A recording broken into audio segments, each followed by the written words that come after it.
Good morning, જય શ્રી કૃષ્ણ. તો પહાડોની વચ્ચે અમારું કોટેજ કંઈક આ રીતનું હતું. કાલે સાંજે તમને નહોતો બતાવી ગયો. આ રીતના કોટેજ હતા અમારા. જોરદાર વ્યૂ અને લોકેશનવાળું હતું. અને ઠંડીની વાત કરું ને તો 1 થી 0 ડિગ્રી સુધીનું ઠંડીનું પ્રમાણ હતું અહીંયા. કેમ કે બહુ જ દૂર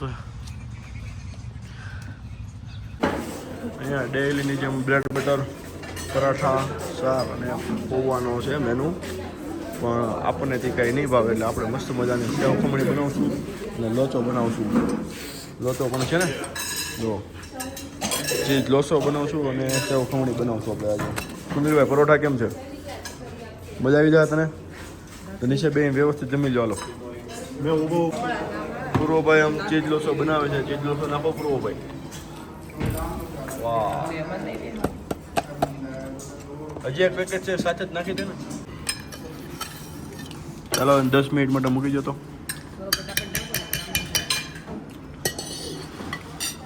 આ મસ્ત મજાની સેવ ખમણી છે. 2 પેકેટ કારે નાખી દે. મસ્ત મજાની ખમણી બનાવી છે. આમ જુઓ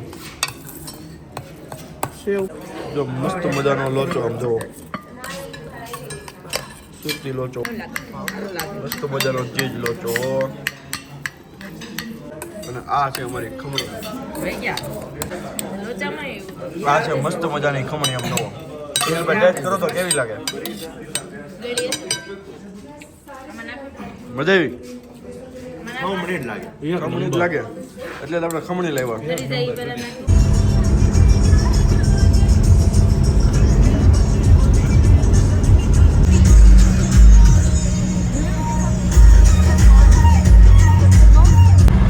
વેલીથી નીકળ્યા છીએ, પેંગોંગ લેક તરફ જાય છે. રસ્તો બહુ જ ભયંકર ખરાબ છે. જો તમે જોઈ શકો છો, બહુ રસ્તો ખરાબ છે.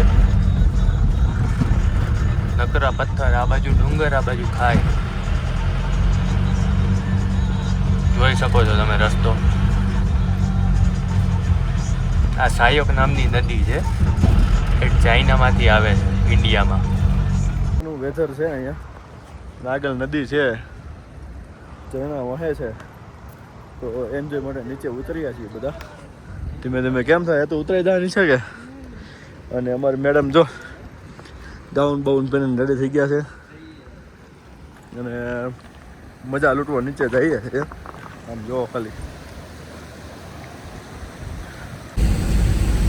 મસ્ત મજાનો વ્યૂ હો. આમ જો ખાલી જોરદાર.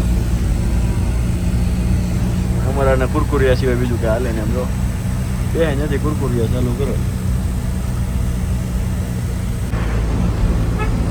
મસ્ત મજાના વ્યૂ સાથે મસ્ત મજાના રસ્તાઓ એટલે લદ્દાખના. પેંગોંગ જવા માટેનો રસ્તો છે. થોડોક કંઈક વ્યવસ્થિત રોડ આવ્યો છે. અને જો તમે ખાલી વ્યૂ જો બંને સાઈડ પાણકાજ છે. આ છે અમારી લદ્દાખની આર્મી. જોવો તમે SSN.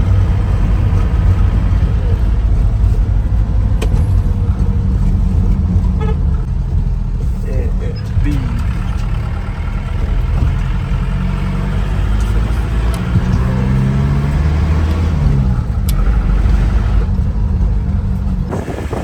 ફાઇનલી ધીમું ધીમું પેંગોંગ લેક દેખાય છે.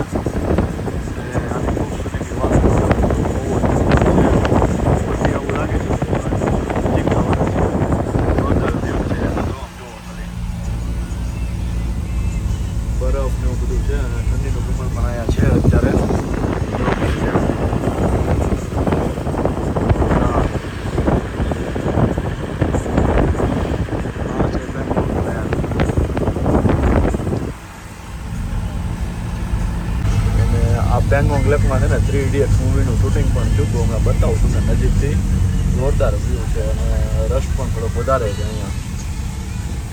ફાઇનલી અમે પેંગોંગ લેક પહોંચી ગયા છીએ અને પેંગોંગ લેકનો વ્યૂ બતાવું ને. આમ જુઓ ખાલી એકદમ બ્લુ વોટર છે અને ઉપર પણ વાદળા અને એવું મસ્ત આઈસવાળા બરફવાળા પહાડો દેખાય છે અને જોરદાર વ્યૂ આવે છે અહીંથી. જુઓ તમે ખાલી. અને હું ને અમારી બાબુ બાબુ મસ્ત મજાનો વ્યૂ છે. આમ જો ખાલી તમે નંબર ને નીકળી ગયા છે. આમ જો અમારો પડછાયો જો લાગે ને એક નંબર. અને અમારી હેતવી મેડમ જો ટોપી બોપી પહેરીને થોડીક હવા મારે છે, કેમ કે હવા થોડીક મારવી પડે એમ છે, નકર ઉડી જાય સમજ્યા. ક્લીન વોટર તમને નજીકથી બતાવું ખાલી, એકદમ ક્લીન વોટર. આમ જો છે ને એકદમ બ્લુ આઈસ ને ક્લીન વોટર. ને ભારતનું મારા ખ્યાલથી વર્લ્ડનું ફેમસ કહેવાતું હોય ને લેક તો એ પેંગોંગ લેક છે. આમ જો ખાલી વ્યૂ જોવો એનો, એકદમ અદ્ભુત વ્યૂ છે. અને અહીંયા 3 ઇડિયટ્સ મૂવીનું શૂટિંગ પણ થયું હતું. જો તમે જો સ્કૂટર ને બધું જોઈ શકો છો. હમણાં બનાવી અમે ફની રીલ્સું મૂકશું ઇન્સ્ટાગ્રામ એકાઉન્ટમાં, જોઈ લેજો. બરાબર છે. આ છે પેંગોંગ લેક, જે 40% ભારતમાં છે અને 60% ચીનમાં આવેલું છે. આનું જોરદાર વ્યૂ છે. આનું આપણું 40% ભારતની અંદર આ છે લેક અને 60% ચીનની અંદર આ લેક છે. ખાલી વ્યૂ જોવો, એક નંબર વ્યૂ છે. અમારા ફોટા પણ એક નંબર આવ્યા છે. ઇન્સ્ટાગ્રામમાં જોઈ લેજો બધા. ફાઇનલી પેંગોંગ હોલિડે કોટેજમાં પહોંચી ગયા હતા અને ફાઇનલી એક નંબર આમ જોવો તમે, ખાલી વ્યૂ જોવો. અહીંયા બરફ છે અને જોરદાર. અહીંયા અમારો હળાયો જોયું વહી ગઈ અંદર, વહી ગઈ. કેમ છે કેવલ, કોટેજ રેડી ને? કોટેજ તો એક નંબર છે, પણ ઠંડી કેમ છે? સાંજે જો અહીં બાજુમાં જ બરફ છે. આમ જોવો ખાલી, આમ જોવો જોરદાર વ્યૂ છે. પણ રહેવાતું નથી અહીંયા, પણ રહેવું તો જોશે જ, કેમ કે આની સિવાય બીજો કંઈ અમારી પાસે ઓપ્શન નથી. સુનિલભાઈ કેમ થાય રહેતે? ફાટી જાય. ચાલો મળીએ તો. में है ना होटल છે એટલે ये सबका 20 जन का ये बना देंगे आपको, बरोबर? दूसरा क्या ये फ्राई राइस बनाएगी आज. ओ फ्राई राइस ये बना देगी, बाकी सब आप बना लेना, बरोबर? अब बोल देना है मैडम को बहुत अच्छा आता है. हाँ, उसकी 3 होटल है इसकी सूरत में है तो किचन नाम जो चलता है तो हाँ सच में होटल है. सच में. कल शाम को मैगी बनाई थी उसने, वो वहाँ पे हम सब सो गए थे. अब बाद में आए थे. 7 વાગી ગયા છે અને અહીંયાનું ટેમ્પરેચર છે ને -2 ડિગ્રી છે અને ખૂબ બધું જ આમ જો ઠંડુ ઠંડુ થઈ ગયું છે. અને અહીંયાના રહેવાસીઓ એવું કહે છે કે રાતે અહીંનું તાપમાન 10 થી 11 ડિગ્રી સુધી જાય છે. એટલે આજ તો હવે છે ને સુવામાં બહુ તકલીફ પડવાની છે અને ઠંડી પણ સહન થવાની છે અને મને એવું લાગે છે. અને બધાની હાલત થોડીક બીમાર પડવા લાગ્યા છે, કેમ કે ઠંડીનું પ્રમાણ બહુ વધારે છે. અહીંયા બધા બેઠા છે, તમે જુઓ જો અહીંયા બધા બેઠા છે. એમ જુઓ બહુ જ ઠંડી છે. કેવી ઠંડી છે? -2 છે અત્યારે, પણ રાતે 11-12 સુધી જાય એવું કહે છે બધા. ને કેવલભાઈને તાવ આવી ગયો છે, જોઈએ હવે દવા પી લે તો સારું થઈ જાય તો સારું છે. બાકી તો સુનિલભાઈ તમારે કેમ થાય આજે? હે હાલશે કે? તો નાકોડા ઢળવા મીડા. નાકોડા ઢોળવા હમણાં ઓલા ફાયર વાળો ભાઈ કે ओ भाई तो भाई मैं तो आँख आम कर नहीं खाता बोले नहीं. दिन में भी यहाँ पे सो जाता है लड़का, इतनी ठंड है. देखो एक झोलो ले आ दे नहीं के અહીંના ફ્રાઈડ રાઈસમાં નો મજા આવે. અમારી હતી અને મેડમ બે કિચનમાં આવ્યા છે. આમ જોવો તમે ફ્રાઈડ રાઈસ બનાવવા માટે. જોઈએ હવે કેવો ટેસ્ટ કરે છે.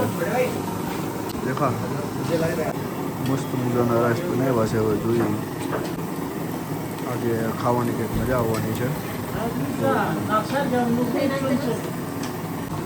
બધા સોસ નાખે છે. હવે જુઓ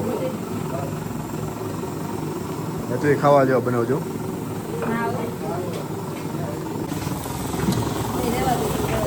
મજાના ફ્રાઈડ રાઈસ બનાવ્યો. આમ જોવો તમે તો એ મસ્ત મજાના ફ્રાઈડ રાઈસ બનાવ્યા છે. બધાને પ્લેટમાં ફ્રાઈડ રાઈસ છે. જુઓ પૂરો મજા આવી. ફાઇનલી રાતના 12 વાગી ગયા છે અને જો અમે સુવા આવ્યા છીએ. અને આજની ઠંડી પણ ભૂકા બોલાવે ને તું, હા બોલાતો પણ નથી, શ્વાસ પણ નથી લેવાતો. ચાલો અમે સુઈ જઈએ. Good night.